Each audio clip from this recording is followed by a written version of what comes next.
Clay, welcome to the show. Thanks a lot for having me. Glad to be here. It's good to get you. You've been traveling around the last few months, and you're now settled down over in Australia. So we've got a bit of a time gap, but we've managed to pencil in some time for people that I guess we'll set the scene really for people. So you and I have met through knowing each other of both having Poland syndrome, and we'll probably get onto that. And it sort of manifests itself differently for both of us, and so we've got common ground there. But also having been athletes, I wanted to get you on and talk through your experiences. Also, having never had a gymnast on the show, wanted to talk around loads of different topics. So I'm really excited for this. But I think for anyone, just to kind of set the scene, let's go into like how you got into gymnastics. And actually, go on. We'll talk about how Poland syndrome affects you. So start wherever you want to start, mate, and then we'll get into your journey. I'll start with just how I started gymnastics, basically, but relatively simple. I was invited to try gymnastics out from school. There was a program that came to my school and just invited me to try it out. So went and tried it out, really enjoyed it. And that's sort of the first few months was just come back if you enjoy it. And then after that, because it was the high performance program that invited me out there, after that, it was sort of, we'll cut you down if you're not doing well enough, and we'll send you to a club. But I kept making the cut and kept enjoying it. So honestly, sort of the rest of is history. So that's basically how I got into the sport initially. With the Poland syndrome stuff, obviously born with it, but I'm lucky enough that Poland syndrome never became a topic of conversation until later. And I think we could probably dive into that a little bit, but I think that's probably partially the reason why I've had the success that I have had, is because a lot of people talk about the barrier that something like Poland syndrome can provide, but the barrier wasn't introduced to me until I had paved a lot of the way already. So that is, I'm fortunate in that sense. Yeah. For me, my Poland syndrome means that I'm missing my right pectoral muscle, two ribs directly behind it.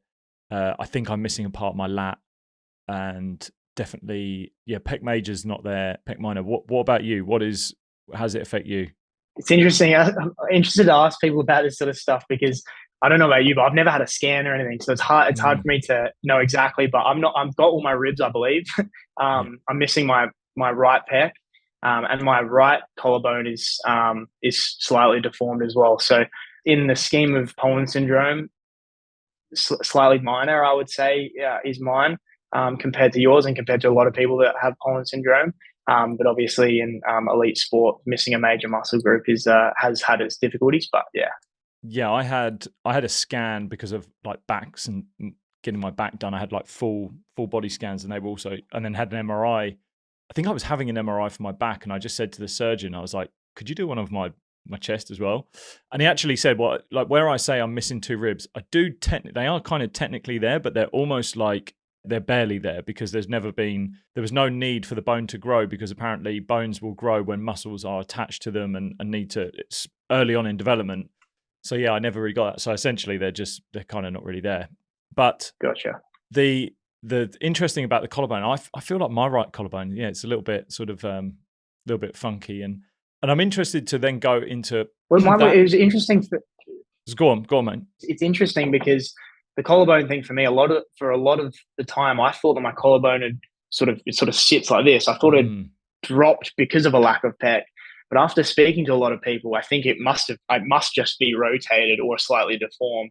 But again, whether that happened because of the lack of pec or it's something that I was born with the lack of pec, I don't really know, and I don't think anyone really knows. So yeah. So when you were growing up, it sounds like you were very similar to me in the sense that I had my parents said only a few things that I couldn't do. Like rugby was one of them, just because they were a little bit conscious of that. Rugby's not as big a sport in Australia, so it would have been probably like Aussie rules and things like that you might have had experiences with. But mine was like, no, don't play rugby, and that was pretty much it. And the rest of it was sort of go and do it, and we'll sort of talk about it along the way. And my parents didn't really mention it, didn't really talk about it, and I think that gave me the ability to not worry about it and then just see myself as equal to everyone else, and like I can have a crack at this. And I think more than anything, and this is probably a shout out to parents that have kids that have it or may have something that they're worried about in their kid, they didn't use it as a crutch. They didn't use it as like an excuse. They didn't use it as a reason to not do something. They didn't use it as a reason to worry. They just kind of got on with it. Whereas now, like my mum, bless her, like she is on Facebook groups and things like that with mums all around the world. She's kind of like fighting these fires where it's like all these parents worrying about, oh, well, what happens here if they get that? It's like, you're throwing your own insecurities onto your child before they've even had the chance to develop their own insecurities. Like what chance they have. So I feel very fortunate that I didn't have that. And I'm curious to know what your experience was like as well. Yeah, honestly, very, very similar. My parents, it wasn't really talked about at all unless I brought it up. And I only brought it up when I was old enough to start actually worrying maybe more about the aesthetic of it, honestly. So yeah, and I had two older brothers who were all very competitive. So it was sort of, there's no handicaps when you've got brothers, there's no, No. you don't get to, you cheat that way or anything like that. So it's sort of, if you want to win, you've got to win. It doesn't matter what you've got, how tall you are. I'm shorter than both my brothers. How short you are or how strong you are. It's just head to head. You just got to go for it. So I think sort of growing up in that sort of environment and treating my gymnastics, I played soccer, my tennis, swimming, all that sort of stuff exactly the same way was, well, if I want to win, I've got to win. Like I've got the tools that I've got. I've just got to win. So, and that's sort of how I attacked everything. And it probably wasn't until I was a bit older, like I said, that the aesthetic of it sort of started to come in, probably teenage years, when your physicality as a man or as a growing boy start to become a little bit of a conscious thing that you notice. And I sort of some mental issues, mental battles sort of thing, and they weren't sort of too hectic around that time. But yeah, just you start thinking about it more, and the more you think about it, sort of like you're saying, you're lighting these fires. And you start projecting on yourself when it's like, there's never been an issue here. You're creating an issue that hasn't actually been there because of, like you said, your own insecurity. So I had a really sort of a similar time when I was about 15. So 15, I started to really be conscious of it. And I started to think about, obviously, you start to get interested in girls and you sort of want to look good and things like that. And especially being in sport, right? So, and probably even more in gymnastics for yourself. For cricket, you don't aesthetically need to look great, like to do the sport. But your sport, you just end up, because of the physicality of it, you end up looking great anyway. Like you're never going to see an overweight gymnast. Like you're never going to see one who's like slightly higher on the skin folds, right? So for me, it was there because you're still associating yourself with being an elite athlete. You're still like, okay, there's an expectation for me to look and be a certain way. Even just when you're out with friends, that if you're a sportsman, they're like, oh well, you don't drink Pepsi or Coke because you're an athlete, right? And it's just little things like that just add on to the rhetoric of you being an athlete. But then, so from 15 to sort of 18 and still into my 20s, like I was very conscious of it. I used to do things where I'd have like a t-shirt over my right shoulder, trying to hide it. And I would constantly do this thing where I'd like scratch my nose just to protect sort of that side of my right arm and like not show it, especially if I was on the beach, because I love being on the beach. That's where I learned my cricket. Like it's the things I love doing. But when I got to about 20 odd, I went on a lads holiday, like with a couple of team at end of cricket season when it was a proper boys holiday. And I remember being around the pool and these were mates of mine that I'd never spoken to about my condition. And a few of them probably had a bit of Dutch courage with the beers. And we started chatting. And one of them just said, he's like, I think I even said to them what I've just explained, that I would hide it and show it. And he just turned to me and goes like, Lou, realize we don't care.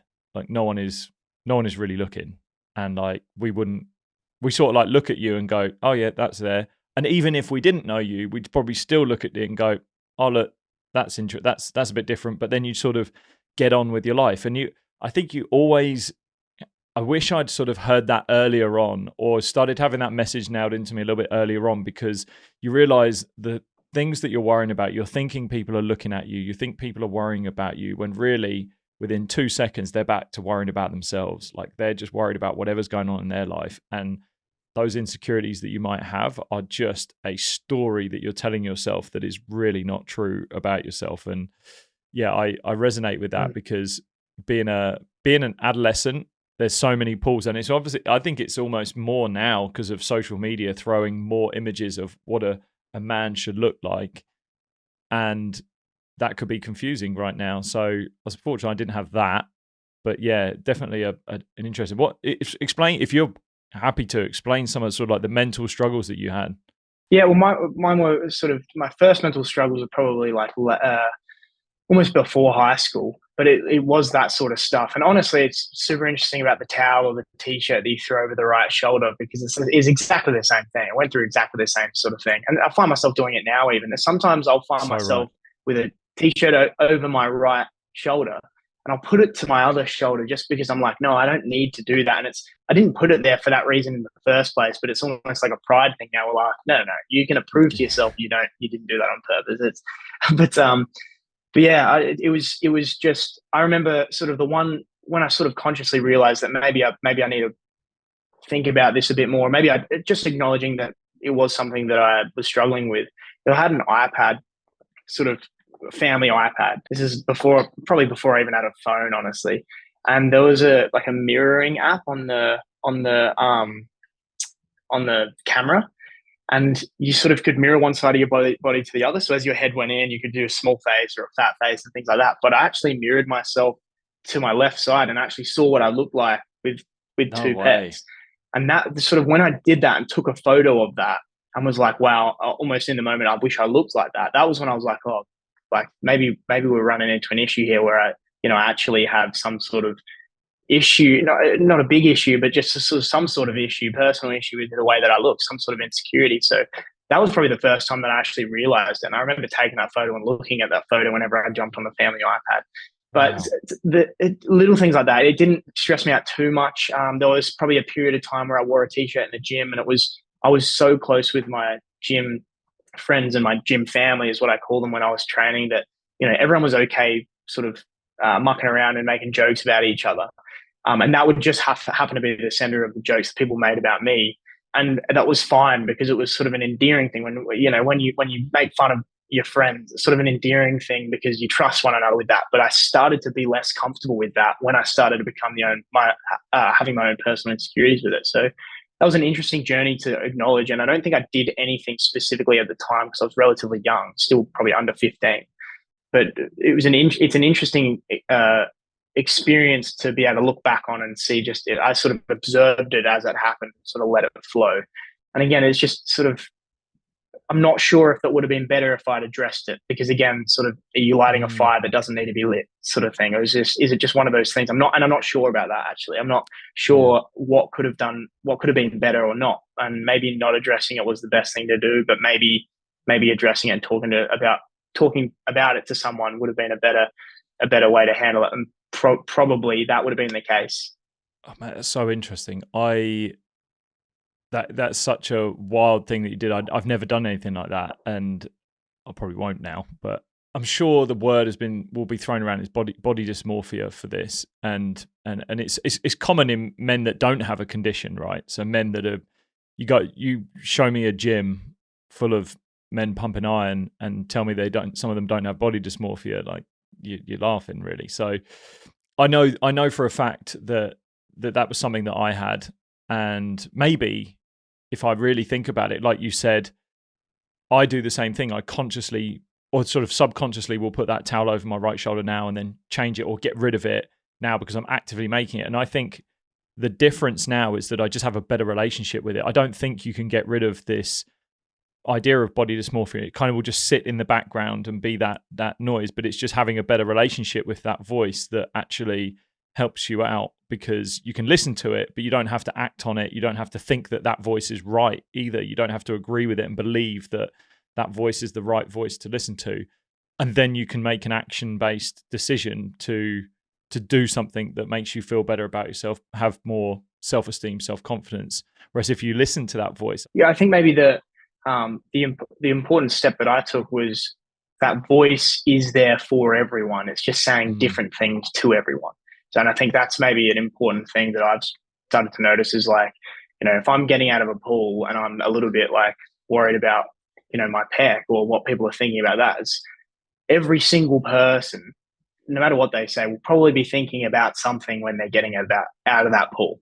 And it might not be about their physical appearance. It could be about the way how they interact with other people in conversations or their mental state or something. Like, everyone's got something that they're managing.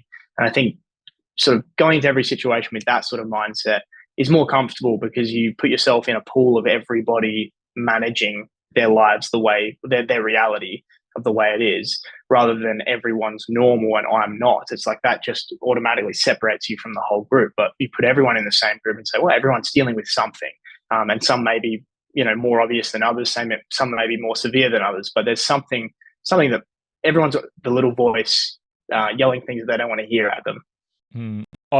I also think I didn't have any outside voices saying anything as well. Again, going back to my parents not saying anything, so that didn't create another story. I mean, maybe them not saying anything actually was great. It was great, but maybe if they had said something, then I would have brought more attention to it, made it an issue. I was at a beliefs conference at my school. I was giving a talk to basically our sixth form college students at my old school. It's a beliefs conference. They throw a load of topics at them. And one of the topics was gender dysphoria. Now, I have not ever experienced that. And I then sort of brought on the topic. I don't want to go down this road for this conversation, but one of the things I had mentioned, sort of giving a bit of background to my own story, was having felt body dysmorphia when I was younger. I was so fortunate that my parents had said to me, we will help you do something about this if you want. Like, we will go look into anything that you would like to do to maybe make this aesthetically better, but we will not do it until you're 18. We will not make that decision, and we will not allow you to make that decision until you're 18. And I am so thankful that they did that, because if I think of like a 12, 13, 14-year-old me that might have been emotional one day and just said, I want to change this about myself, I could have made a decision for the rest of my life that would have had massive consequences. By the time I got to 18, I was so hell-bent on being a pro athlete that I was like, if I change something about my body now, then that could get in the way with it. And also, I've understood my body. My body feels okay. I'm strong in my body. I've done all the right things. And all I have to do is just deal with this little voice in the back of my mind. All right, sometimes it's a big voice, but I just got to build a better relationship with that. And I feel like I'm strong enough to do that. I feel like I've got enough strength to do that, because I've dealt with it for the last however many years. And I'm only going to get better at it as I get older. Whereas I do get worried about people throwing the idea of aesthetically changing something early on. I think women maybe is slightly different. It obviously can't speak from a women's point of view. We've had conversations with women that who have Poland syndrome and have had surgery. And I think that is a different topic of discussion. But for men, I think there's definitely sometimes too early a decision made for changing that, when you could probably deal with that body dysmorphia. Mm-hmm. Yeah, and I think there's ways that you can deal with it, and they can be physical and mental. And it's sort of, I think you sort of, in this case, you attack the one that's got the least amount of downsides is the one that you attack first, and you sort of you do what you can and you exhaust your resources in that area. And like you said, what that looks like is building a better relationship with that voice. And if you spend time and resources and energy on doing that, and it's a dead end road, look at other options. look where else you can go. But I think jumping to the second or third sort of checkpoint in that series of changing yourself is not the right answer to begin with. You need to go through the whole path sort of to get there. Yeah. Did you ever use humor, or did humor start to come into it? Because I know that when I went over to Adelaide when I was 18 and I started playing with my team over there, there's a huge amount of tall poppy syndrome that goes over in Australia. And I was so thankful, actually, that I was able to use humor. I think one of the best things I ever did from being an 18-year-old was use humor to just de-escalate the situation or make it okay for other people to say things. Because if I could do that, then anyone could do that. And then it flipped me from being aggressive to accepting and humorous about it, and just it allowed my acceptance to be way better. What did you ever find that humor and things like that? Have you used that at all? Yeah, still use it all the time.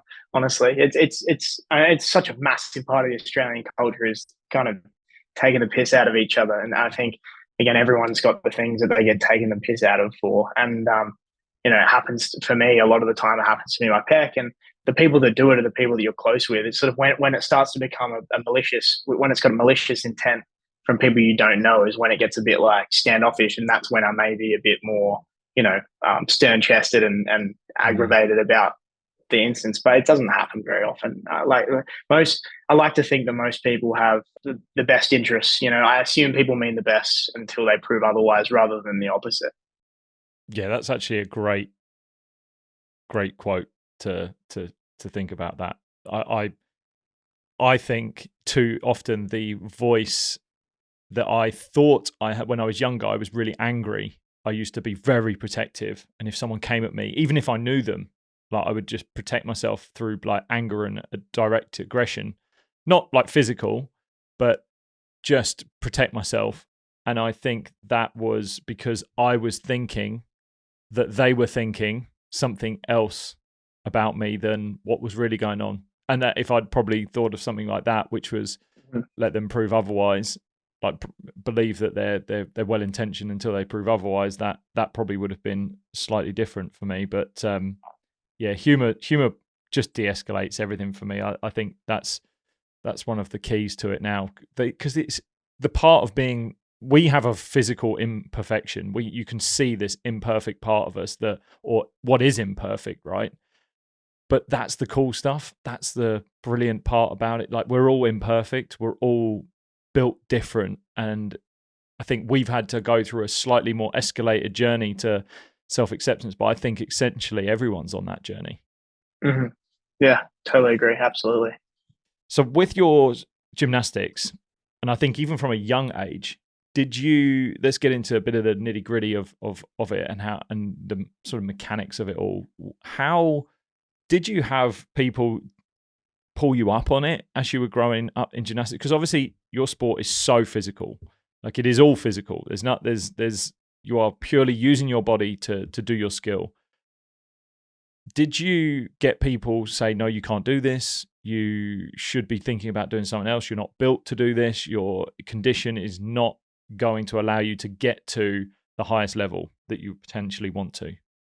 Yeah, so the transition from a junior level to a senior level, there was definitely questions asked. The overwhelming majority, because of the level that I was able to achieve from a young age, were the opposite. But there were, and it's interesting, when someone says something negative, it almost takes 10 positive people to pull you out of the hole that the one negative person pulled you into. So, but there was a couple instances where it was like, this isn't going to be possible. When it was said to me by people I trusted, like I had a coach back in Adelaide who would say, listen, let's avoid this skill because of this reason, and let's take it down the other path. There was a technical reason to it. It was, there was thought put behind the comment, and it was truly for my best interest. Whereas when, a coach from another state was saying, well, why should we be investing in this kid to go to junior camps and things like that if he's not going to be able to do what we need him to do when he's a senior? So we're sort of investing in the wrong athlete here. We're putting money towards someone that actually, once they get to a senior level, isn't going to be able to achieve it. So there was probably once or twice that sort of happened. But to be honest, at the time, it was sort of work hard. And I had good mentors. My coach in Adelaide was just, work hard, prove them wrong. If you want to keep going, keep going. Like, you're not going to let them stop you. Are you sort of almost like, if you let them stop, like, you're really going to let that guy tell you you can't keep going? It's like, what have you been doing here for the last 10, 15 years? So it's, so yeah, I'm really blessed and really lucky in the sense that I've had people around me a lot of the time just supporting me. And I'm lucky that my results have just given me a good grounding in where I'm at, and sort of try to just trust the results, and the results have sort of spoken for themselves for the most part. Yeah. Have you had to do anything? Do you have to do anything physically different to other athletes that you're around? Do you have to get into certain positions? Do you have to consciously make certain different decisions? What are you going through?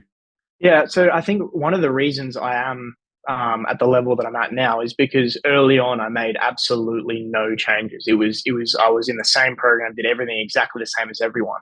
And the body is incredible. and the human body just adapts, and adapts where it needs to. I obviously, from when I was born, I haven't had the muscle, so everything that I've done, and thankfully gymnastics is such a symmetrical sport, so everything that I've done has been symmetrical, so my body's had to handle that load on both sides of my body, so it's just adapted. My right shoulder is slightly bigger, my back muscles on my right side, my right lat, my abs are a little bit, more prominent on the right side. My intercostal muscles are noticeably bigger. So just there's been amazing adaptations in my body, and I think I'll put that down to the fact that I didn't ever do anything different from my right to the left side of the body. Moving a little bit more forward to now, there'll be things sort of dumbbell bench press. I could, with the weight that I sort of maybe cap out on my right side at 8 reps, I could probably do 1,000 reps on my left side. It's little things like that. But again, they're very specific exercises that affect me. There's a couple things on rings that for a long time I was like, I just won't be able to do them, and that's okay. And even now I'm coming to the point of saying, why? Why not? It might be hard, but again, it's, for someone that's got heavier legs than the next guy, it's going to be harder for him too. So like, there's all different body shapes and sizes, and they're all doing the same thing. So why is my specific circumstance going to mean that I can't do it? And there are things that are harder. But it's just navigating your way around them and working out what's best for you and working out the best path, which is interesting with gymnastics, because for me, in a routine, there's 10 skills. I get to pick what 10 skills I want to do, so that I have a little bit of freedom in the sense of going, all right, well, that one's very, very pec dominant. Probably not going to pick that one over this one that isn't so pec dominant. And I can do that one easier anyway because of those reasons. So it's sort of, you get a little bit of choice, and I've been able to navigate my career by just making smart decisions and skill choices. Yeah, that's interesting. I had to adapt slightly with certain techniques in bowling. I had to use my left side a little bit more, and especially when the right side would fatigue. But it's quite funny you talk about the bench press. Bench press is quite literally the thing that just pulls you up, doesn't it? It's just like the biggest, that I think wide grip push-ups. So like your standard wide grip push-up, I now do sort of a more tucked in, elbow in, planche type push-up because it's more tricep dominant. But doing a wide push-up or a bench press, like I remember being in Adelaide at the aquatic centre just in the city, and I was in the gym there working out, and I had like 40 kilos in my left hand, and then like I think like 20. It was quite literally half in my right side. And a guy came up to me and like tapped me on the shoulder. Obviously I had a t-shirt on, and he goes, mate, what exercise are you doing? And he's like, what were you trying to do, your core? Like he thought I was like revolutionizing the gym. He's like, I need to find out, what is this thing that you're stressing your body in a new way? I was like, no, mate, I've actually got this. This is the reason why I can't do this. And it was interesting, but that was that's sort of the only time I've ever really had something that sort of pulls me up on it, and because it's so isolated, that one movement. Yeah, and same thing for me. Like for instance, the cross on rings where your arms are out here and you're holding up, I still compete that in my routine. If you actually look at it from a symmetry point of view, I am slightly favoring my left side, but it's still in my routine. I'm relatively strong at it. It just looks a little bit different. Not enough different for it to be noticed too much by the judges. So yeah, it's just one of the things that I put up with in that sense, just like every gymnast puts up with something. There is something that they are a little bit worse at, and it's, risk versus reward, pros versus cons, and you sort of just, you use the ones that are worthwhile. I think I wish I had done gymnastics when I was real young. I know, was it both your parents or one of your parents is a physio? Both. Yeah, so I think that must have given you a great knowledge on like them, how to look after your body and doing things like that. But gymnastics, I think early on, it just teaches you how to use your body very naturally, all body weight. But then obviously it progresses into being just super elite, and the strength that you get. Give us a little bit of insight into some of the, I guess, the route, the training that you have to do before you even get onto the mat, the rings, the vaults and things like that. Anything you have to do. Give us a bit of an insight. What's your training sort of look like at the moment? Yeah, so I mean, training for us, we train around 30 ish hours a week, give or take, in the gym. And then we do strength and conditioning, so weight training 3 days a week. I actually also do a swimming session a week, just one swimming session. And that's more so because I like variety and I find there's benefit for breathing and mainly for my floor routine with heavy kicking in the pool. So it fatigues my legs and also makes me basically hold your breath half the time, sort of thing. So I find that really useful for me. It's also nice to just get out of the environment. You're doing physical activity in the gym for 30 hours a week. It's nice to get a bit of change. But so yeah, we do a lot of stretching, a lot of flexibility stuff, strength. Different days of the week are sort of 4 different things in the gym. Some days we'll do basic training, so you just go back to the basics and do really basic skills and just work on technique for basics. So if you've got issues with your basics, they'll show up when you're doing more advanced stuff. It's pretty standard, I'm sure, for a lot of sports. So there's, for instance, soccer or something. If you haven't got your basic kick or your touch is off, then you're not going to be able to put it top right from outside the box, are you? So it's sort of a little bit like that. And then there's other days we do skill training at the moment, prepping for competition. So a lot of my training is routines. So putting 10 skills back to back to back on each event, all 6 events. So I do all 6 of them. And that's pretty difficult. We've just got the schedule for the World Championships, which I'll be competing at. So we've actually got timelines of how long we're going to get for warm up on every apparatus, how long competition for each apparatus is going to be. So I've been doing, in the last week, I've done 3 World Championship simulations in training, which has been really difficult, but really, really beneficial, because basically you get to the competition and other than the external stresses of competing at a World Championships, having Olympic Games qualification and having 10,000 people watching you, you've actually done it a bunch of times already. You like what you're doing, and it's always nice to then center yourself and be present in the moment and give yourself confidence of the fact that, I don't know, like that stuff's there, but actually the hard work, the physical work that I have to do, I've done it heaps of times. So that's a lot of what I'm focusing on at the moment. It's really nice to get into a place where I feel fit and healthy to get through all the 6 apparatus, and it's focusing on just cleaning up and polishing the edges and making sure that I can go into those routines with utmost confidence that I can perform them as well as I can. Before I get onto the mental sort of side of the game that you play or you do compete in, how long are you stretching for? Like flexibility, it's obviously a big part of gymnastics. How long do you stretch for? When we were younger, we stretched for a lot longer, which is sort of maybe a little bit backwards, because sort of a bit stiffer and tighter now than I was when I was younger. But we warm up for probably 30 minutes and then we do sort of rehab exercises with bands and stuff like that, some sort of flexibility and stretching. So it's probably 30, 40 minutes at the start of most sessions.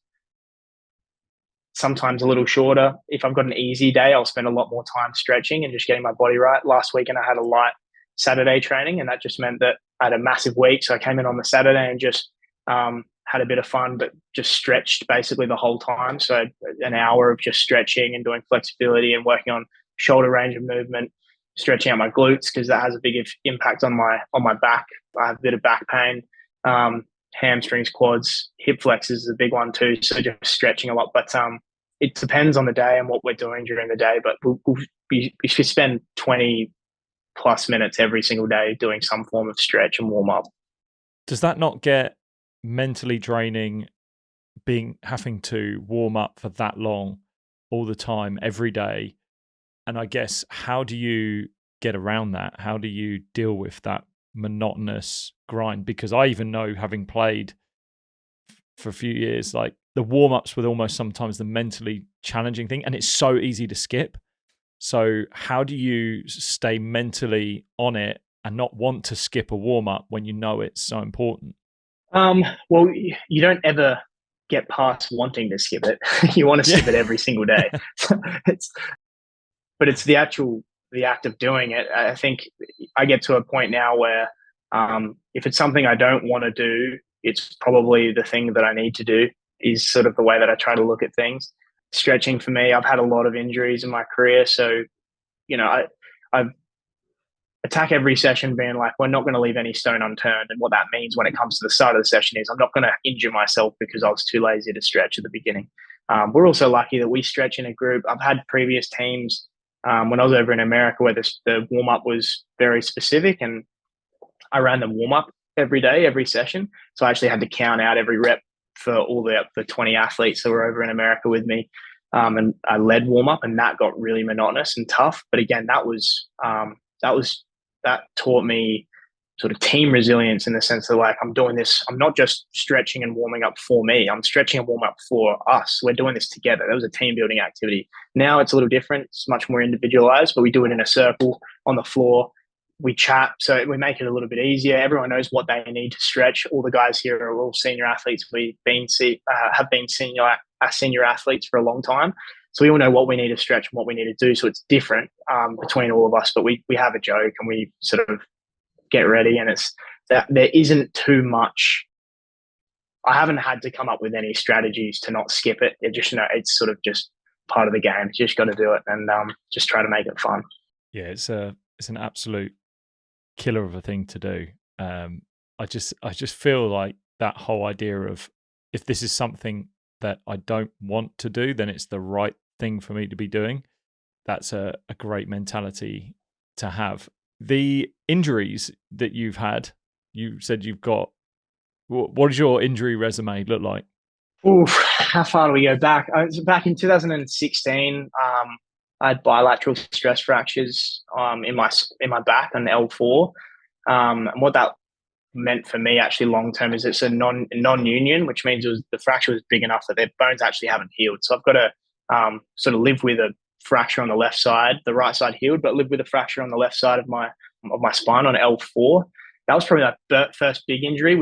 I sort of tried to rush back into it, and I was told by doctors and physios that it was okay, but unfortunately we got it wrong. So that set me back a little bit further with that injury. But that was sort of no jogging, no running, no impact for a long time. I was running on a Alter G, which is sort of basically lifts you up and means that you're running, but you're not actually putting force through your body, things like that. But probably I've had a lot of different injuries, but the ones the most impressive, I'll say, I've torn my ACL 3 times. I went left, right, left, and I've also torn my MCL in my knee, and I've torn meniscus in both sides. I've had 6 knee surgeries, 4 on the left and 2 on the right. So they've taken up most of my gymnastics career. I've spent most of my gymnastics career overcoming knee injuries, basically. Was there as a senior athlete? Yeah, they're not even slight injuries. They're brutal. Like, those are proper injuries. That's not even going half into it. But how do you get back into gymnastics having had an injury like that, having done your knees so many times, and how do you feel confident in it? How do you build your confidence back to want to throw yourself, turn yourself, tumble in the air and land, knowing that you're landing on your knee? And how do you build that confidence back to maybe not have it in your mind anymore? Well, I think first comment is that it will be in your mind, and it's sort of, again, about building a relationship with it in your mind. I've had difficulties along the way. After my first knee, I sort of, during the rehab, was like, if I do this again, I don't think I'll be able to make it back like this. The road back to full health and fitness is just grueling. It's monotonous. It's hard work. It's boring. It's really, really tough. And then I did it again and was like, oh, no, but I haven't quite done what I want to do yet. And I've still got enough in me where I want to get to the level that I believe that I'm, capable of achieving. But if I do it one more time, there's no way I can do this. And then the third time was really difficult. The third time for me, I was in a similar position of I haven't quite achieved what I believe that I'm capable of achieving yet. But it also meant, I'd done my third knee. I had to really consider, like, is this something that I can't come back from, for starters? Is this going to happen again? Will my body actually let me come back to a high level of gymnastics? But also was over in America, COVID hit at the same time. So everyone left college, everyone went home during COVID. I was stuck in my college campus apartment, wasn't allowed to come back to Australia. I had my first surgery right before. I had to have 2 surgeries for this one because I tore my MCL and my ACL at the same time.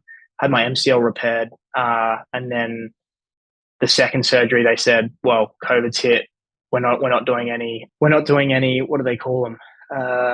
Elective surgeries. So the ACL was elective surgery. So I had to sit around waiting for the second one, and I effectively retired gymnastics and said, this is done. It's sort of everything. The universe is telling me this is over.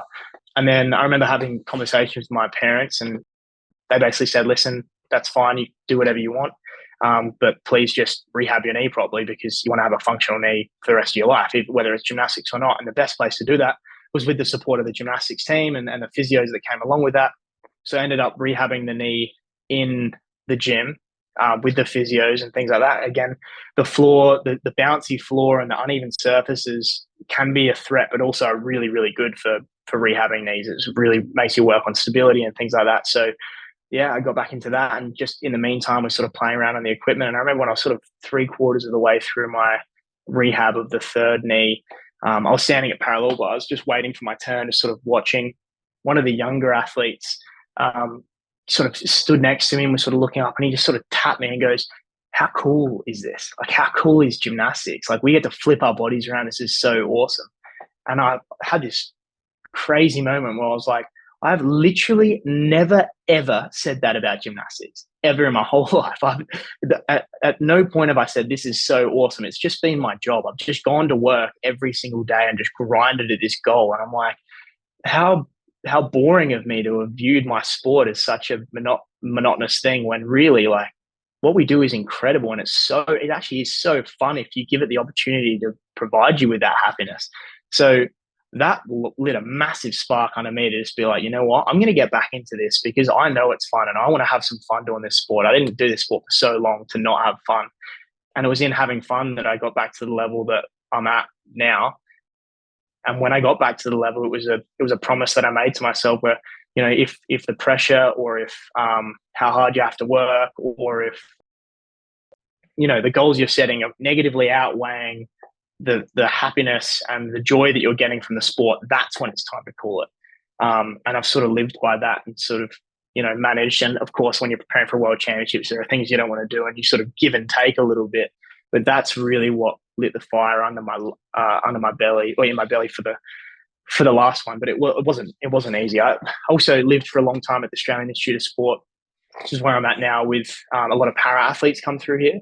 So after my second and third knees, I remember getting messages from some of those guys. Some of them have one leg, some of them are vision impaired, some of them have one arm. I had one friend that had no arms and no legs, and they're just going, "Oh, we can't believe this has happened to you again, mate. We're so sorry." Getting those messages, I was like, "Come on, mate. Like, come on, Clay. Like, pull yourself out of this, dude. These guys are living with some crazy, crazy, crazy things.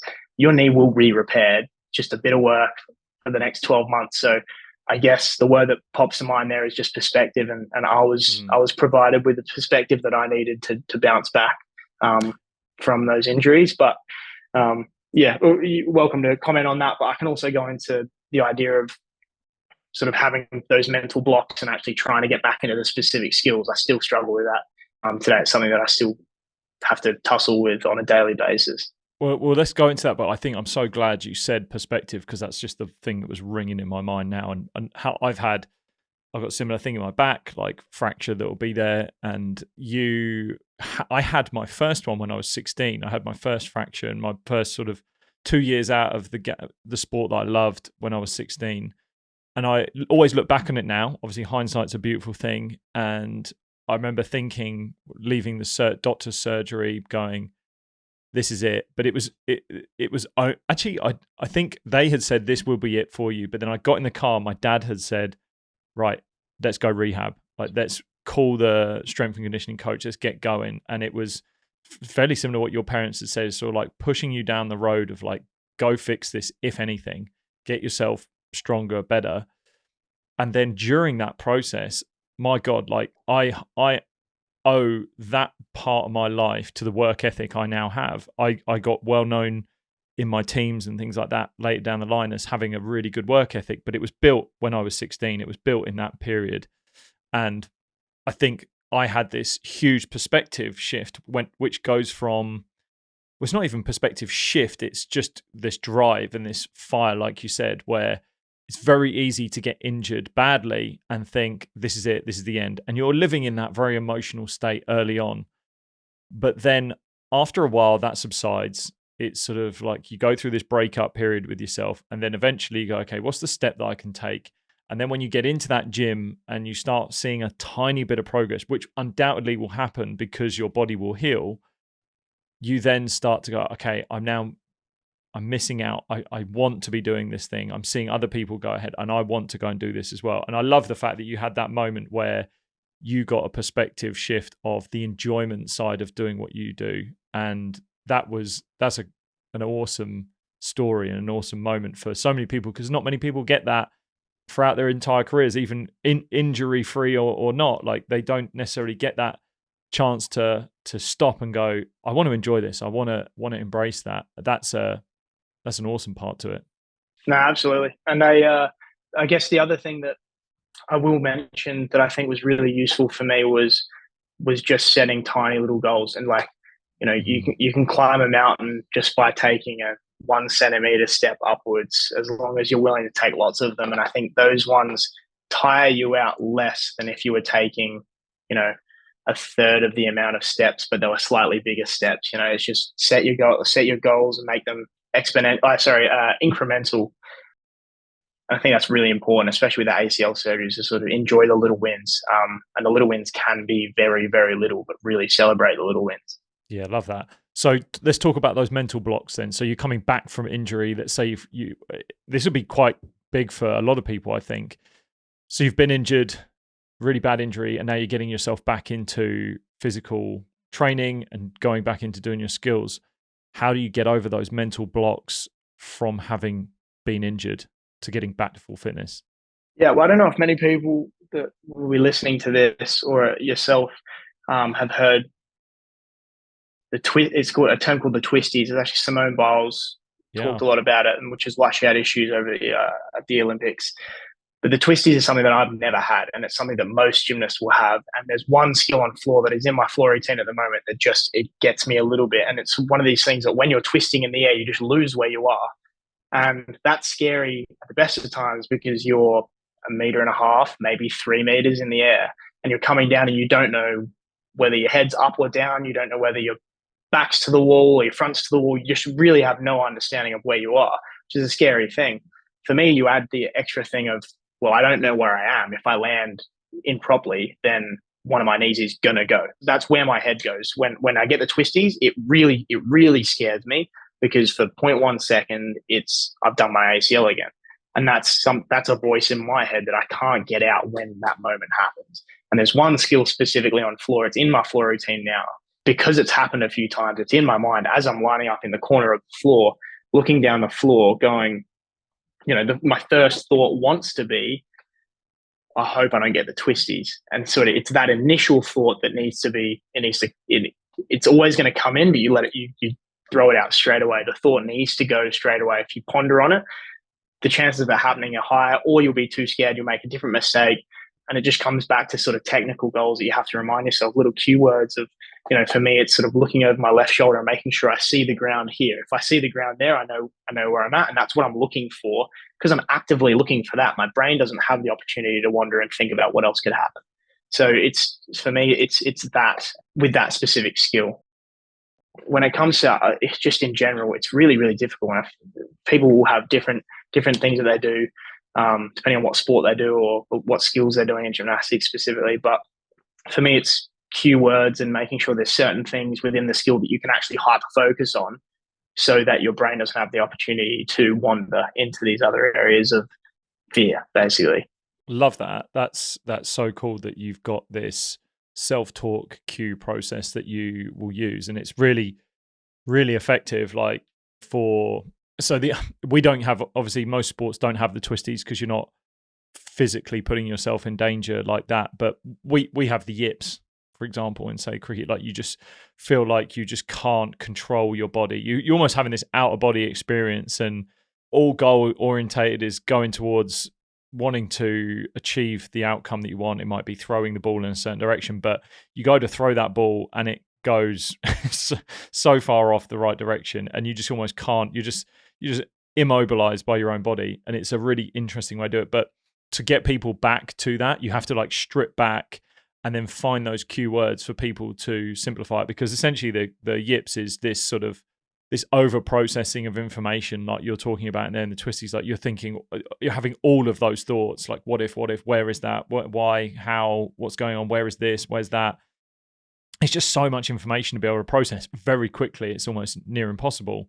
So you have to strip it down. You have to bring it back down to simple keywords. And I even do that with clients now. Like a lot of the stuff, whether it's like an instruction, whether it's like goal directed, whether it's just sometimes motivational. Sometimes you can have that motivation where it's like just puts you in a state of being in your body that makes you feel confident and you believe, or you've got the energy to then do it. Is there anything else that you do from sort of that mental process, or what is your mental process that you have when executing a skill? Do you have a certain routine that you go through before, other than sort of I'm now talking sort of in competition?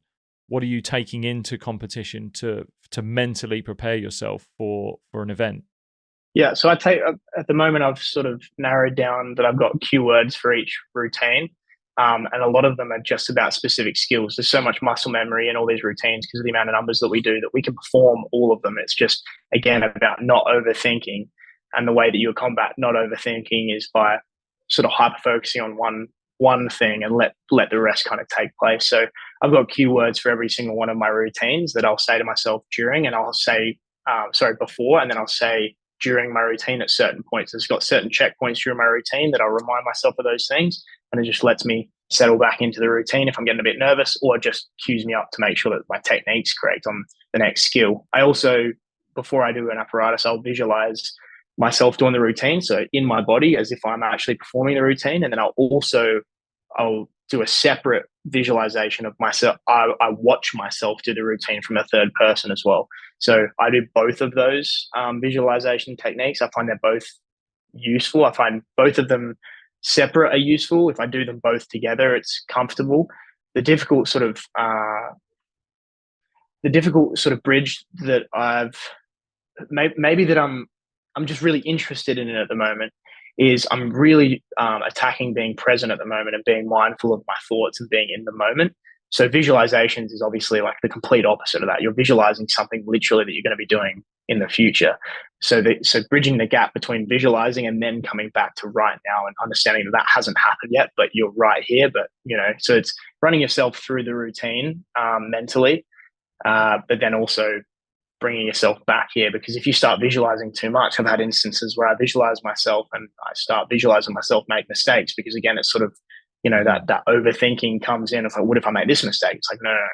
Visualize the routine, you made it, come back here. Now you're back here, feel your feet on the ground, and they're the sort of things you have to do when you've got, thousands of people up in the stands watching you. You've got a judge raising his hand, and your immediate thought wants to be, if I miss this routine, I'm not going to the Olympic Games. It's like, well, what use is that thought to you? It's an absolutely useless thought. Bring yourself right back here. What are your keywords? What are the things you have to focus on? That's so interesting. And are you taking that are you practicing that? You practicing that entire process in training and then just trying to take it into competition? Because I'm really curious about how you take what you're practicing and then put it into competition with the added judgment, expectations, fears that go with that. Yeah, I don't think it would work if you didn't practice it. I think having to visualize something is an extra thing you have to tick off, and if you've never done it, it adds extra stress. So for me, like I was saying earlier, we've got actually we've got time slots that have been told to us of what World Championships is going to look like, how much time you got to warm up on every apparatus, how much time they're going to give us to compete on every apparatus. We have a general idea of how many guys we're putting up on every apparatus, how many guys are competing. So I know about how long I'm going to need between each apparatus. So 3 times in the last week, I've basically done a World Championship simulation where I've run it exactly the timing that they've told us we'll do it. And I've visualized exactly when I'm going to visualize in the competition. I've sort of put the chalk on basically exactly when I'm going to be doing that. I have to glue my hands up because I have sort of cuts and rips on my hands.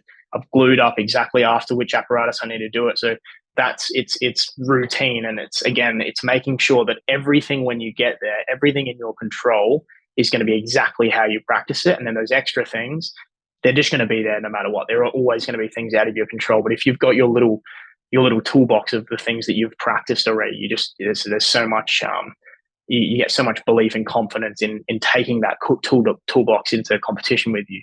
But if you've not practiced it, it's not something that I don't think would work, or it wouldn't work very effectively, and could potentially work against you if you've not practiced. I think it has to be mental practice. So mental preparation has to be practiced, just like physical preparation.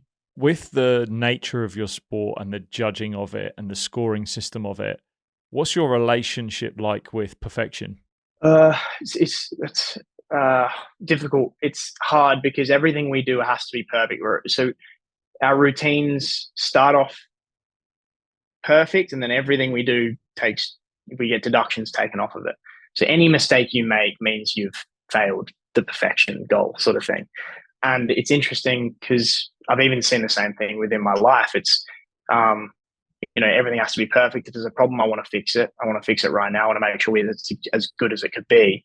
And I think there's a lot of merit. There's a lot of good that comes from that. I think perfect is a goal that we should all strive to achieve, understanding that we'll never achieve it. And I think that's something that, as long as you go into an activity with that mindset that I'm aiming at perfect, but I will never be able to achieve it, you can have a healthy relationship with perfection. I think the issue is when it's drilled into you from a young age, like it was for most gymnasts and was for me, was that perfect needs to be achieved, and it needs to be achieved daily.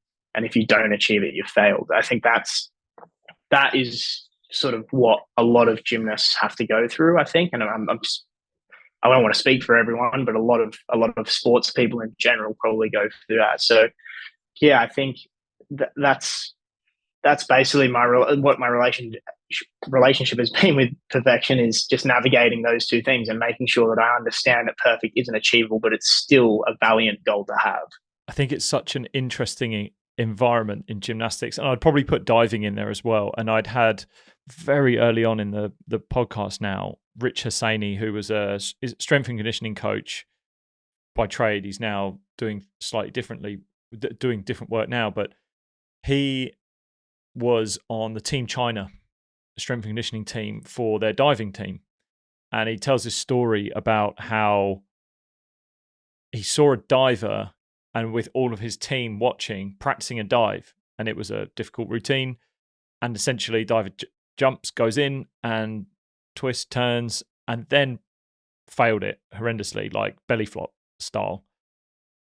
And he's sort of like looking around at the coaches and thinking, okay, probably the thing that's going to happen now is that athlete's going to get out of the pool, get an absolute serve from the coach, and be told where they went wrong and what they're doing wrong, and they're bad for doing what the dive that they've just done. But when the diver came out of the water, they were met with applause and cheers from the team because they had tried something a little bit harder, failed, but were rewarding them by going, that just in the effort of trying that difficult task, you've succeeded. And I'm really interested in this sort of paradoxical world that you have to live in, where you've got perfection, which is judging you, but also the only way you can get better and grow is through failure.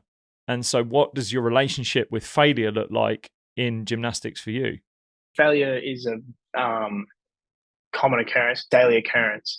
And I love that story, actually. And it's something that I would love for all gyms to have, especially around Australia, but around the world. I think that'd be awesome. Unfortunately, it's not always like that. And I think we were talking earlier about feeling defensive and a little bit aggressive when someone talks about sort of your pec. It's the same thing when I get off an apparatus. And even if someone's trying to give me a correction, it's really difficult because I was trying to be perfect, and any correction they give me is evidence that it wasn't perfect.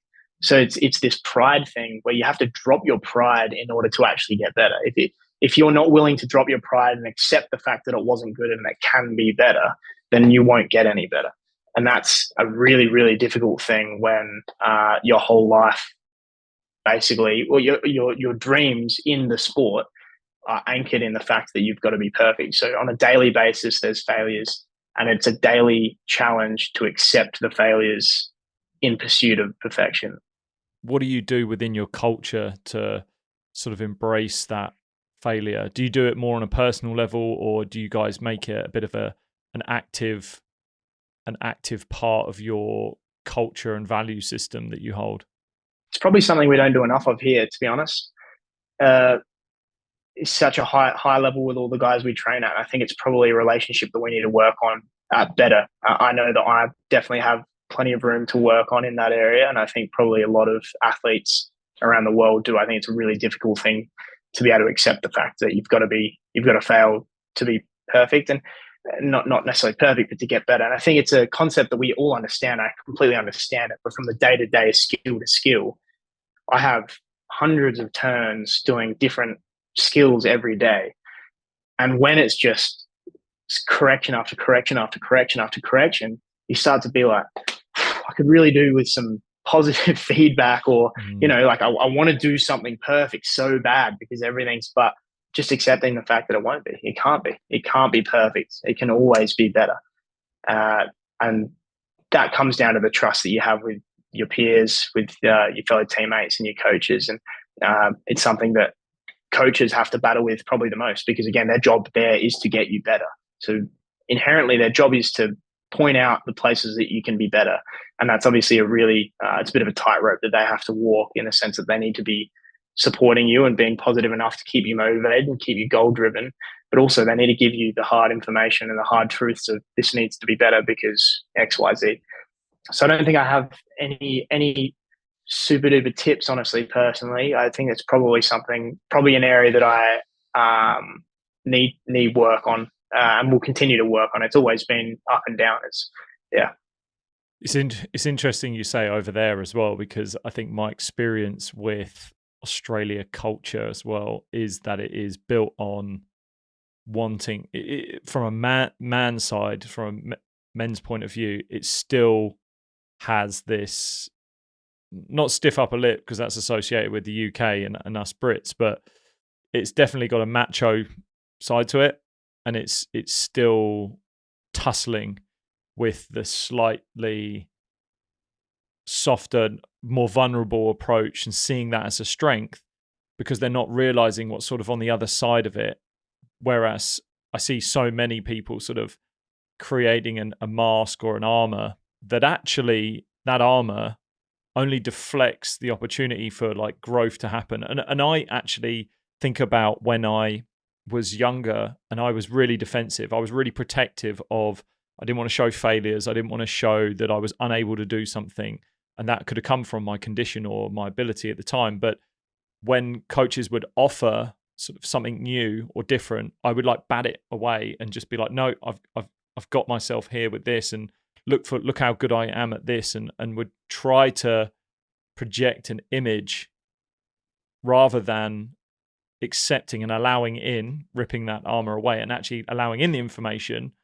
Because then the next skill was like, what do I do with it? What do I take it on? Do I grow? Do I change? Do I develop something here? But by purely holding up that armor or not accepting failure or accepting something different, just leaves so much out there on the table for being able to go another level. And I think from a coach's point of view, I think many coaches will probably have to do the work on themselves to recognize that, are they critiquing their athletes more than they are giving them praise? Does it heavily outweigh critique over praise? And their work on themselves probably has to be done on the basis of the junior version of them having been taught a certain way from a generation past, and sort of falling into a habit and a ritual of just repeating what they've seen before and living that because that's what they know.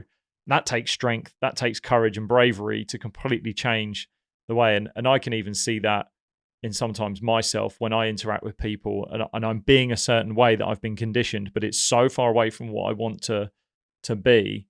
And it takes awareness and willingness to want to change that. And I don't see it as change, I just see it as building. It shouldn't be seen as change. I'm completely changing who I am. It should be seen as I'm building and adding and growing into something more and just layering on top. And I think the coaches can sort of go into that. Yeah, and I think a good coach not only knows how to balance that in a general concept, but they know how to balance that per athlete.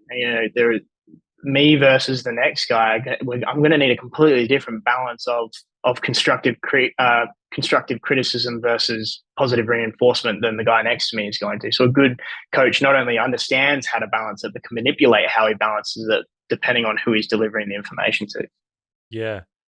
I kind of want to take a little bit of a left turn, and we sort of teetered on the subject around when we were talking around. Well, actually, I'll come back to this because I do want to talk around things. I know we'd spoken at the start of the episode around sort of like team environments and things like that, and I'm curious to know what you to hear sort of what you have on team environments. What have been really good team environments for you? Maybe areas that have not been, and anything you want to add on to that. Yeah. Well, my biggest team experience was over in the United States when I competed for the University of Illinois. I was a team of 22 guys, which was an incredible experience, and that was probably my first as a man rather than just a boy. Was my first experience being in part of a team because I didn't play soccer when I got older. I didn't play in any team sports, and that was really interesting because you sort of, again, you walk the balance between an individual sport. You compete by yourself, you know, that their performance doesn't impact you directly, but you're also competing in a team where all of your scores get added up to then, you know, contribute to a team score. So, and then obviously your training environment is very much team. It's the same balance. So you're in there together, but still me on the high bar, you know, what someone else has just done on the high bar doesn't influence what I do. But I had an amazing time over there, and I learned a lot of different stuff about compassion, empathy to other people, and being able to manipulate my standards, not manipulate my standards, but adjust my standards on how I treated other people based on their own goals. So a lot of the time when I first got there, I was projecting my goals onto everyone and thought, you know, if you're not acting in a certain way that reaches our goal, it didn't really click to me that my goal isn't everyone's goal. So being able to adjust my expectations and how I treat people based on what their goals were for themselves was step one. And then the next step, which was really empowering and really insightful for me, was not only acknowledging that they don't have to do what I'm trying to do, but also helping them and facilitating an environment where they can actually achieve what they want to do while I'm trying to achieve what I'm trying to do. So working and collaborating in a team in that sense was really, really insightful. And I made a hell of a lot of mistakes over there. I was voted in as team captain after being there for about 2 months. And then I was voted back on to be the captain for the 4.5 straight years that I was there. So I was voted captain every year, which was a lot of pressure. And I had, you know, at times made a lot of mistakes, and at times did a good job. Obviously did a good enough job where they kept voting me back on. But that was a really, really insightful and interesting leadership experience for me. And I definitely grew a lot in that sense. Over here, we have a much smaller team, and a lot of the competitions that we go to are individual focused. So there's actually not even a team aspect to it. So that's interesting. And it's been really interesting coming back here, where before I got back here, there was 2 or 3 guys training in here. And it was very, very individualized and focused. And then I came back from working in a team in America of 22 guys where team was the number one priority. So coming here, it was a massive switch because I'd just been exposed to, you know, team for 4.5 years in America. And then here it was very individual, and I sort of, you know, I've had to, and I'm still having to make adjustments on how I train, how I interact with the guys, my expectations and things like that. It's a constant journey of working out how to best create a team based on what everyone's intentions for that team are.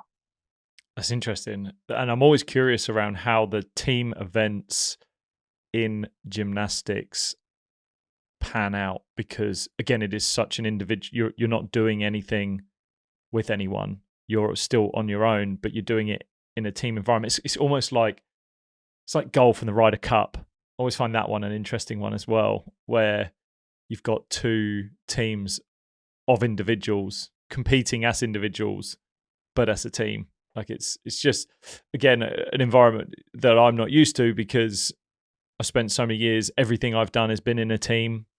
Yes, you put in individual performance, but you can kind of influence your teammates' performance as well in the moment as well. Like even if you're a cricketer and you are a batsman and you're the batter at the non-strikers end, you're not even hitting the ball, in between balls, you can kind of, you can actually go up and talk to your teammate to psych them up or calm them down or talk around tactics to like focus them. You have the ability to sort of lean on your teammates a little bit more. Whereas in gymnastics, it's sort of go out there, do your best. It's almost like a definite different pressure of being seen and maybe having an expectation to do well.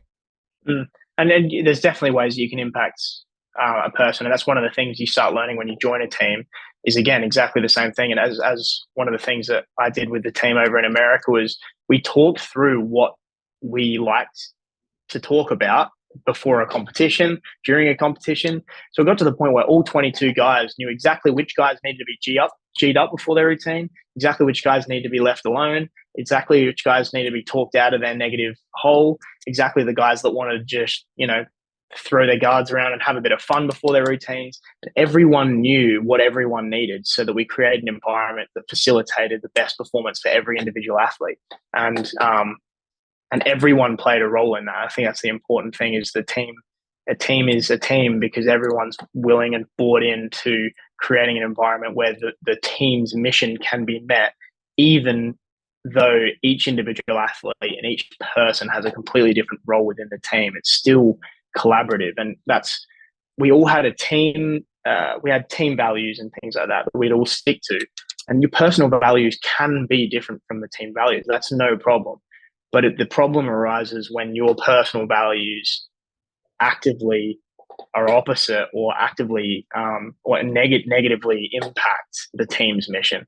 And that was a really important bridge between people just all having the same values. You can't expect everyone to have the same values, but you need a team with no direct conflicting values, or else you've got something to talk about and something to work out.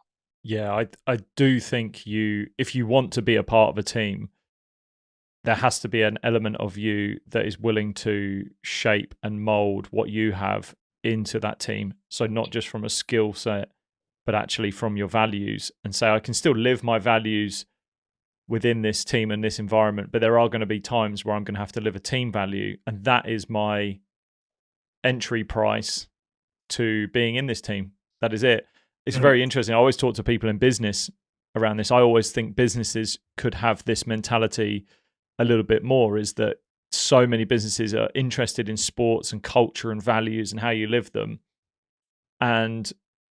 But they miss out on the point, which is in sports teams, there's almost like a non-negotiable that goes on. You set your values, you set your team goals, you set sort of what you want to do, and then your culture is non-negotiable as well. Like that's how good cultures run. There are accountability parts to having a good culture. So if you overstep the line, whether it's respect or communication, whatever word you use to be a value, and then the behavior that sits behind it, whatever you do and set, if that gets overstepped or missed, people get held accountable. But also it gives people a really clear indication of who's in the team, who wants to be a part of the team, who actually do we want to be a part of the team. And businesses go, right, this is our culture, this is who we want to be, but then we'll mold that culture because now the employees are saying, well, these are my values and I don't actually believe that, and that's not aligned with what I want, and therefore I don't think that's right. And then the business panics to lose them and goes, okay, well, actually we'll change our values and we'll fit you. Whereas something really interesting could happen, and I think almost should happen, which is businesses being really strong and those organizations saying, these are our values. Like, this is how we want to be. We don't believe we're discriminating anyone here. We don't believe as long as you're not discriminating or being unjust or being unfair, then as long as those are fair values and it's a fair culture, if someone just doesn't fit that culture, they're not for you. They don't need to be there. They don't have to be there. And they should want to be a part of that team. And then it's on them to mold that certain part of them to be like, no, this is somewhere I want to be for whatever motivations I have for being here. This is what I want. And I think too many businesses, organizations get worried about being cancelled because of that. Whereas in sport, you would have no way, you'd never get cancelled. You'd never see this happen because teams just go, you either accept this culture or you don't be a part of it, and you go to another team, or you just don't do this event or the sport. And I think that's where business can learn from sport. And I think sport has got that right. It doesn't mean that every culture is perfect, because cultures need developing. I think you've got to set your culture. But when you've got your culture and it's good, live by it, be strong by it. Yeah, no, I totally agree. I couldn't have said it better. So the little left turn that I wanted to take was when we were talking about injuries, was around pain. Because there must be times when you're competing and you have little niggles, injuries. You see gymnasts like strapped up all the time. And I only bring this up because one other thing for me was recently, sort of the last week or so, I've committed back to getting into my yoga routine. I've set a new yoga routine. It's something that I do to manage my condition, but also all of the work that I do through my exercises and sports and things like that. And my body now feels so much better.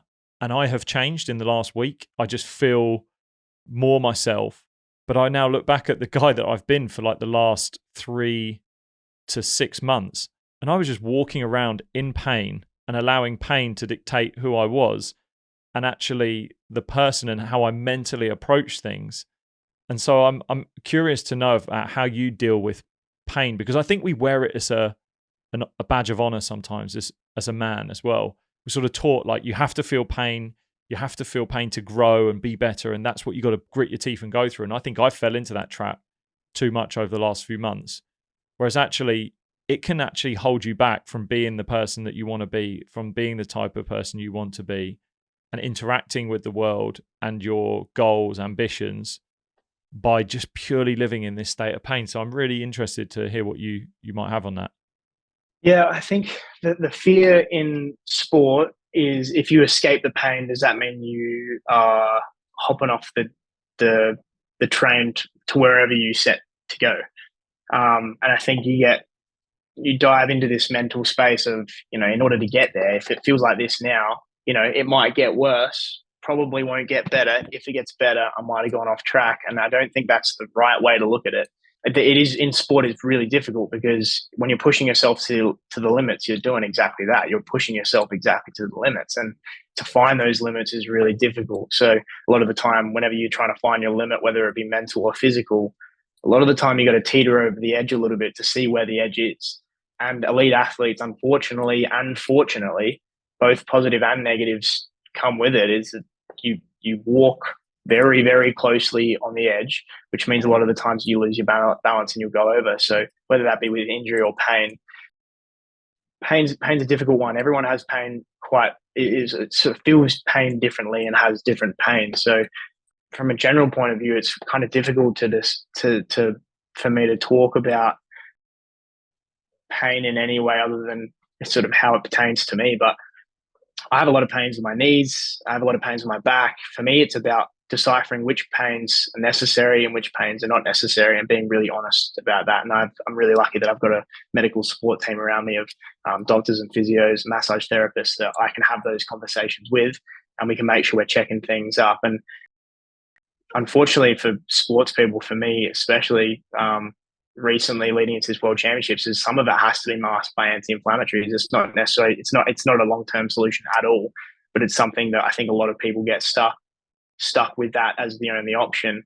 And that probably means you've got onto the idea of pain too late, or you haven't actually addressed the deep issue. And if you get stuck onto those for too long, then it can be a pretty deep, dark road. But yeah, if you have to do it for a certain period of time, you have to do it. But it's about reflecting and going, okay, if I'm hurting, something's wrong. I'm either doing something wrong, I'm doing something too much, or I'm not, just completely neglecting, whether it be rehab or things like that. So difficult. Pain's definitely something that I deal with on a day-to-day basis, and the different pains, they come in all different shapes and sizes, and it's a different shape and a different size every day when you wake up sometimes. Yeah, I just think for me, it's the fact that you so easily can fall into a trap of going, well, this is it. This is how I am. And I just said to myself like a month or so ago, I just was saying like, well, I'm sort of at about a 7 out of 10 pain all the time. And like, that's just me.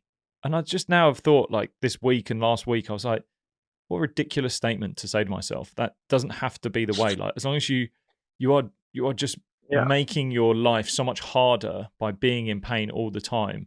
And all it took was quite literally, what am I at? Sort of 10 days now of just discipline and commitment to, I've got one yoga routine that I do. I do a round of it twice over on each side. It hits all parts of the body that I need it to. But after that 20, 25 minutes, like, geez, I feel good. And that is now worthwhile me getting up a little bit earlier to do, because the rest of my day is actually, I'm interacting with the world so much better. And by the time I go to bed, just even from a level of anxiety and worry and stress, that is so much better. And the mental stress, which can have an impact on your physical stress and sometimes your health, that's so much better. And so I look from like a sports point of view. I think about some times where potentially I was in pain unnecessarily, but listening to a rhetoric of, well, you got to be in pain to get through this.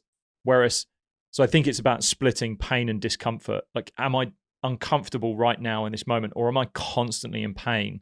If I'm constantly in pain, that is not a badge that I need to wear as a badge of honor. Yes, I can take discomfort. I can take it and I can run into discomfort because I'm strong enough to do that. But I don't need to be in pain all the time. I don't need to have that. That for me is sort of a realization. And I think sport can get you into a worry or a mindset of just that all the time. I would say that a less experienced athlete would look at pain the same way they will look at hard work. It's sort of, the harder you work, the better you get. Sort of the more pain you're in means the harder you work, and which means the better you get. And I think for me, it comes down to my experience and probably a little bit of wisdom in the area of pain. And it is exactly that. You don't have to do it. You don't have to work that hard. You can work this hard and get similar results, have less pain, if you're working smart, if you're being diligent with planning. And there's other areas you can put that last 5% of energy in. You don't have to put it into hard work as well. If you get 100% of whatever you've got, it doesn't all have to go into hard work. It's probably way less beneficial doing that than putting 80 of it in hard work, 10% in planning, and 10% in, honestly, probably relaxation. It's about finding what balance of those things works best for you. So, and hard work and complete and utter sacrifice was my life for the first 20 years of my career. And it wasn't until I had this realization after my last ACL that it could be fun. And that led to me, divvying out my time and my energy a lot better. And I, out of chance, realized that, oh, wait, I'm performing just as well, if not better. I'm not sacrificing every little thing, i.e. not going to any social events, not seeing my family, not talking to my friends. And I'm having fun doing this sort of stuff. So the hard work, the last 10% of the hard work that I'm in for 10 years, 10, 20 years wasn't, it got me to, and I learned a lot from it, but it probably wasn't necessary. If I could go back, maybe I'd be a bit smarter from the beginning. Yeah. I think just my last bit on it is the fact that it changed. I've noticed that my attitude to people that I cared about was not how I wanted it to be, because I was so focused on my body and internally dealing with it. And I feel our condition has created an awareness in my body that I really love. I love the fact that I'm really conscious and aware of my body. I think just by simply having Poland syndrome has allowed me to be really mindful, because I'm constantly scanning my body. I'm almost doing daily body scans. Like, it's really interesting, which is such a meditative process, even if it's just in the morning or just standing making your coffee, or just now, like whilst I'm in the podcast, and sort of readjusting shoulders and back and things like that. Like, you're kind of in your body all the time. And I don't think many people are. However, being in pain and living with this idea of I need to be in pain, or this is just how I am, actually focused my mind away from actually what was really going on around me and how I was interacting with the world. And if I put that into, whether that's relationships with people outside of sport or in sport, you're not actually being who you want to be. So you're not giving your full self, because your attention is so drawn on sort of a very primal instinct, which is to like look after yourself and take care of yourself. So yeah, I guess that was my last little point on pain, because it's just an interest. It's just a very interesting topic. Yeah, and it's sort of touching on an interesting thing that I've been thinking about, and it's sort of a little, if we tailor that sort of general concept to a more specifically sport thing, I've sort of been thinking a little bit about how people can take control of their own experiences and separating performance from experience. And I think they can be very, very separate things. And I think most of the time, and for most of my career, what it was I'd go away on a trip and my experience was dictated by my performance. And what just by having a conversation with a younger athlete that was going to his first Australian trip, just having a conversation with him, I was like, I've never actually said that out loud, and I probably need to think about that a bit more myself. So I'd be interested to see what you think about it. But basically, I would say that your experience or your decision to have a positive experience precedes the experience itself. So you decide that whatever you're going into and whatever experience or whatever thing you're about to do is going to be a positive experience, regardless of what happens. I think that's a decision that someone makes before they experience what it is.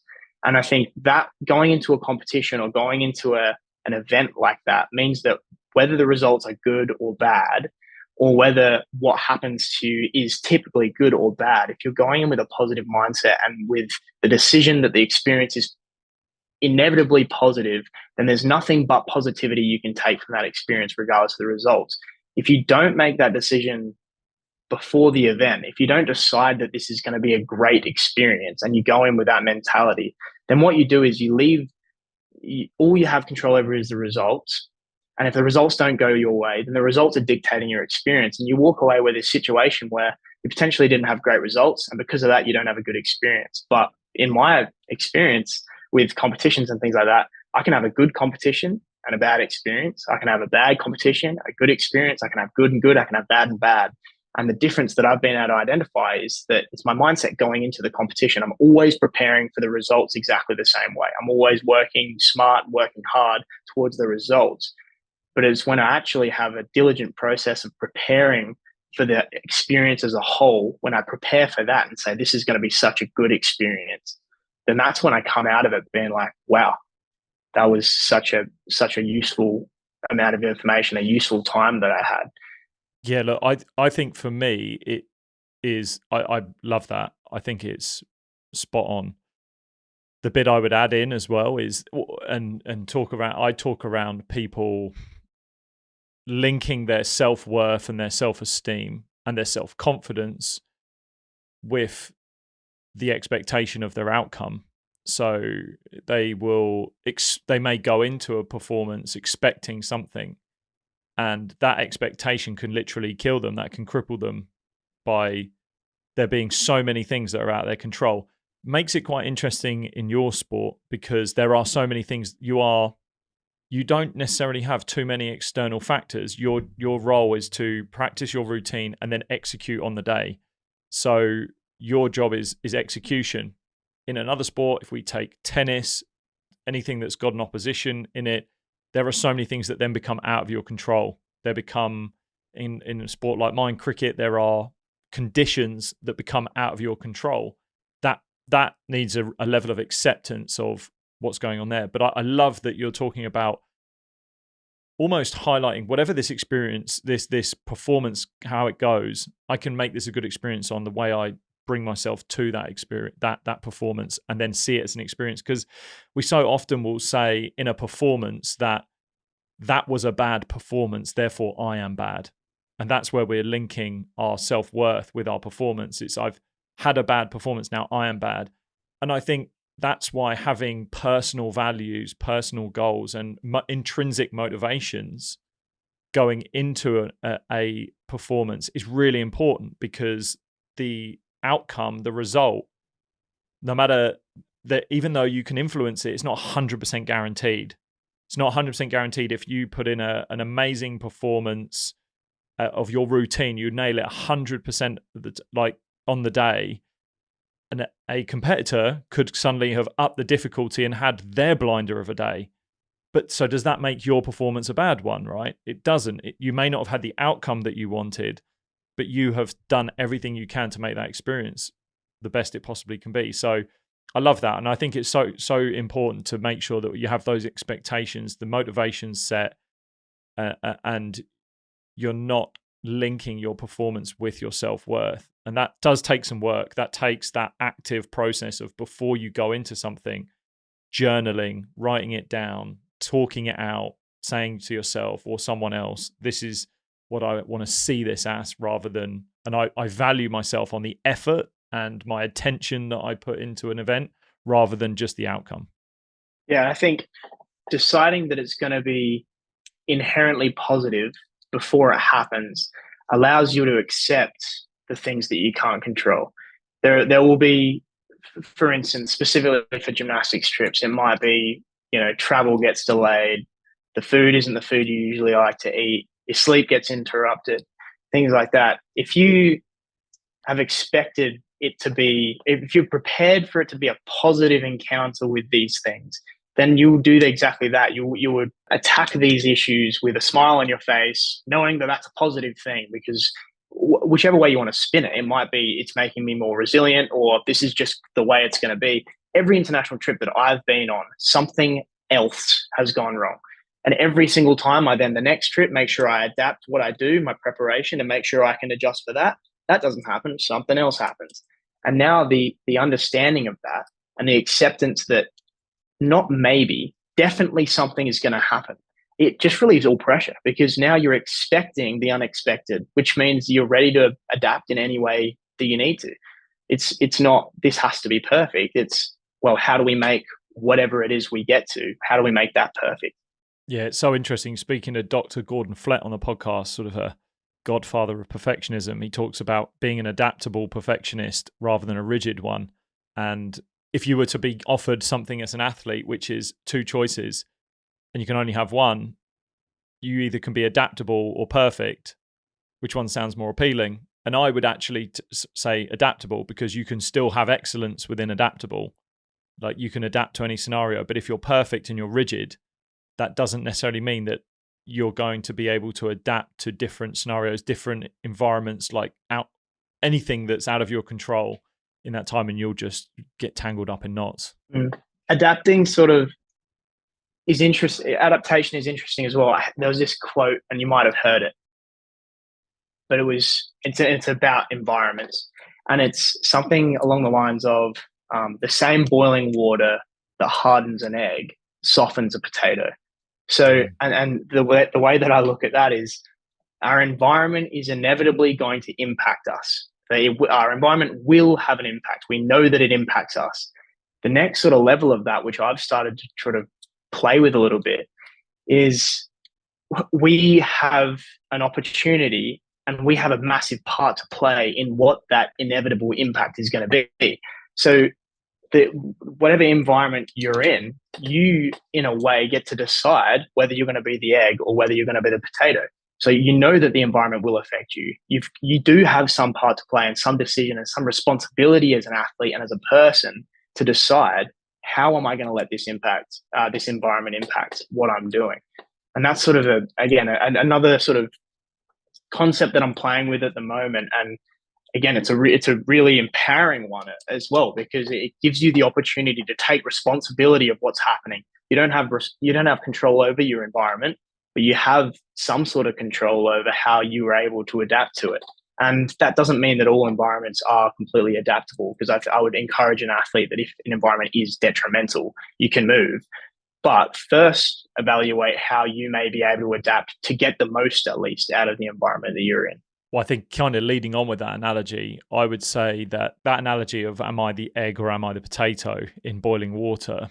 Essentially, like you said, it's the responsibility of, and almost the responsibility of you to make yourself of material and matter that can deal with that harsh environment, that can adapt to it. So what am I doing to make myself and build myself into the makeup of something that can deal with that harsh environment? That would be how I see that playing out, rather than being like, well, I am either a potato or I'm an egg sort of thing. I am made of this, and I get into a harsh environment and this is just what I've got at the moment. It's like, no, you can change, you can develop, you can grow, you can be better than what you currently are right now. and it just takes a little bit of work. And by doing that work, you'll surprise yourself. You'll look back and go, holy shit, like I am made of stuff that can deal with something way harsher than I ever could before. And it can be confronting to begin with, to put the responsibility on your back, because our initial response always is to point the finger and say that's wrong. But the amazing amount of opportunities that will arise if you just get the courage to put the responsibility on the back, the options that you get. You can be a potato or an egg, depending on which environment you were in and what that environment requires from you. It's taking the responsibility to make that decision, because again, it's sort of like the experience one that we were just talking about before.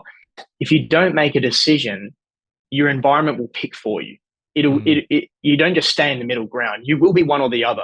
So either let your experiences or let your environment change you, or make a conscious decision about which one of those things you want to be right now in this circumstance. And that doesn't mean you stay like that forever. It just means that that's what you're going to be right now, because that's what your environment, the people around you, and what you need to do.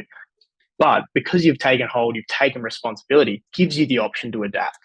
Yeah, I think that's a really interesting topic, something that I brought up with a recent guest, Tom Mitchell, who was England Rugby Sevens captain, former England Rugby Sevens captain.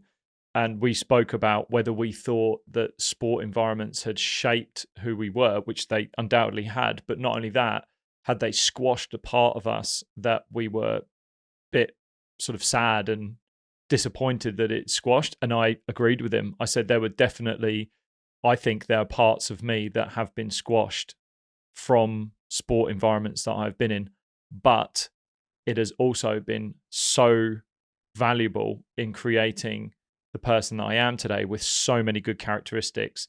So I think for many people out there, it's really important to make sure, especially at a young age, is this environment that my young person that I'm in charge of is going into, is this an environment that is going to help them, not like coddle them and just tell them that they're brilliant, but provide enough challenge, stress, but also support with it. And that's a big thing to think of. I think of a young lad that's in our cricket team right now. He's just moved to our club this year, and he talks about a team that he'd played for before. And he said within the first hour of being in our team, he was treated better than he'd been for the last sort of few months that he'd been with his other team. And he's at an age of being 19, where this is really seminal to sort of his growth and how he sees the world and how he interacts as a young man. So he's done the right thing, getting himself into an environment that could shape him into something more like what he wants to be. No, absolutely. 100%. It's been brilliant to chat to you. One thing I do before people leave is ask them, is there anything like a documentary, a film, series, maybe a book, quote that you are recommending at the moment that has inspired you, or something that you found valuable to you? Interestingly, I literally just started reading an introduction to Buddhism. So I'm really interested in that at the moment. Really interested in deciphering the differences between being mindful and mind wandering, and how being present can, or not being present, can affect sort of my mental well-being, both in and out of the gym. Obviously, in the gym affects my performance, but my mental sort of, again, adaptability outside of the gym obviously has an impact on my gymnastics as well. So I'm really interested to dive into that. I just read, what was it called?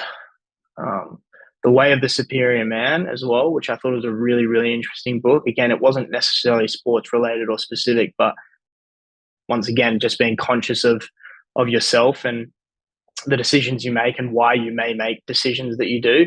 I thought that was really interesting as well. So those two books, I'll probably read The Way of the Superior Man again relatively soon. I kind of like to double up on books to make sure I've got all the information out of them, squeezed all the information out of them. So, but I'll try to get through the introduction to Buddhism first. That might be a difficult one to squeeze dry just yet, to be honest. Yeah, I'll look into those. And just before we go, where's the best place for people to sort of follow what you're doing and keep an eye on you? Where's the best place to send them? Yeah, I'm probably most active on my Instagram account, which is just Clay with 2 Y's and then Stevens, STEPHENS. That's where I post most of my gymnastics content, my life content. I try to keep it as well-rounded as I can.